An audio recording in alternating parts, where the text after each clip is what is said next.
কি হলো, দেখেই কি লোভ লাগছে নাকি এই রকম খাবার খেতে? আমার তো দেখেই মনে হচ্ছে এই থালার মধ্যে একটা ঝাঁপ দিয়ে দিই। কালারটা দেখেছেন কি দারুণ, তাই না? এই রকম ভাবে রান্না করতে হলে অবশ্যই বেশি সবজির প্রয়োজন। আপনারা আপনাদের পছন্দ অনুযায়ী সবজি নিতে পারেন। আর এখানে কিন্তু আমি পালং শাকটাও নিয়েছি।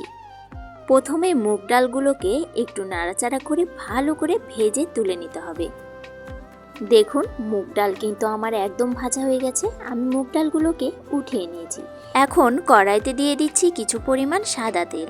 এরপর সবগুলো সবজি আমি ভেজে নেব। এখন এখানে আমি ফুলকপি, আলু, মিষ্টি কুমড়া, সিম, গাজর এগুলো সবজি কিন্তু নিয়েছি। আপনারা আপনাদের পছন্দ মতো সবজি নিতে পারেন।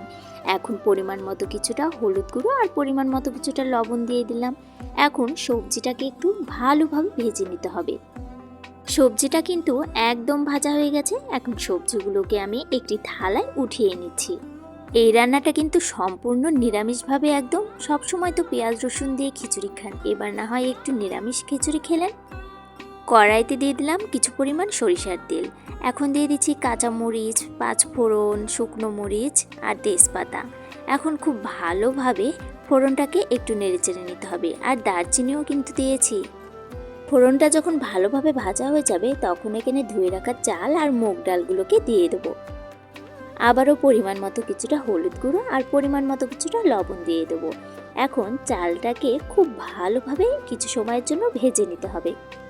চাল আর ডালটা যখন ভালোভাবে ভাজা হয়ে যাবে তখন এখানে ভেজে রাখা সবজিগুলো দিয়ে দেবো। এরপর খুব ভালোভাবে সবজিগুলোকে চাল ডালের সঙ্গে মিশিয়ে নিতে হবে। দেখুন, এখানে আমার চাল ডালের সঙ্গে খুব ভালোভাবে মেশানো হয়ে গেছে। আর এখানে সামান্য পরিমাণে একটু আদা আর সামান্য পরিমাণে একটু জিরা বাটা দিয়ে দিলাম। এখন একটু কিছু সময় নেড়ে চেড়ে নেব। এখন পরিমাণ মতো কিছু পরিমাণ জল দিয়ে দেবো। যেহেতু এই খিচুড়িটা ল্যাটকা হবে সেহেতু জলের পরিমাণটা কিন্তু বেশি দিতে হবে। আর ওই যে কেটে ধুয়ে রেখেছিলাম পালং শাক, ওই পালং শাকগুলো এখন দিয়ে দেবো। এখন এভাবেই ফুটিয়ে কিছু সময়ের জন্য খুব ভালোভাবে রান্না করে নিতে হবে। এই খিচুড়িটা রান্না করতেও কিন্তু খুব বেশি সময় লাগে না। দেখুন, এখানে কিন্তু আমার রান্না প্রায় মোটামুটি কিন্তু হয়েই গেছে। খিচুড়িটা কিন্তু গরম গরম ঠান্ডার দিনে খেতে দারুণ মজা। আমি নামানোর আগে 1 চামচ পরিমাণ খিচুড়ির মধ্যে ঘি দিয়ে দিচ্ছি, তাহলে এর ফ্লেভারটা আরও ভালো আসে।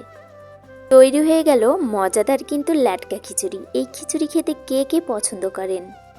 আমার কাছে এই খিচুড়িটা বেশ দারুণ লাগে। আর এর সাথে একটু বেগুন ভাজি হলে জমে যাবে একদম।